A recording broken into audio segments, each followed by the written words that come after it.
আমি সবসময় সাজেস্ট করি বেশি বেশি পানি খাবেন। বেশি বেশি পানি খেলে কি হবে না, আপনার ডিহাইড্রেশনের সমস্যা হবে না, স্কিনের সমস্যা হবে না, পানি শূন্যতা হবে না।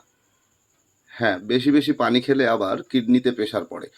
কিডনিতে প্রেশার পড়লে আবার কিডনির ক্ষতিও হয়। দুইটি প্রশ্নের উত্তর এখন আমি আপনাদের মাঝে তুলে ধরব। এক, কখন কিডনিতে পানি দরকার, কখন দরকার নাই।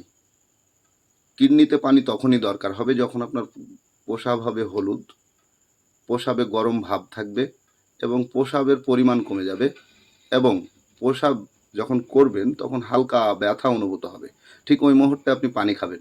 একজন প্রাপ্তবয়স্কর পানি 2 থেকে 2.5 লিটার পানি প্রতিদিন প্রয়োজন। তবে এটা অনেক সময় ওয়েদার অনুযায়ী আপনার পানিটা কম বেশি করতে হবে।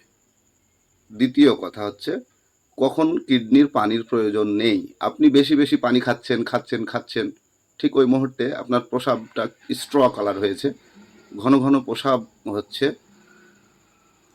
ঠিক এই মুহূর্তে কিডনি আপনাকে বলছে যে আর পানির প্রয়োজন নেই, তার মানে আপনাকে আর পানি খেতে হবে না। নির্দিষ্ট সময় পর্যন্ত আপনি অপেক্ষা করবেন। যতক্ষণ আপনার প্রস্রাব স্বাভাবিকে না আসছে ততক্ষণ পানি খাওয়াটা আপনি অফ রাখবেন।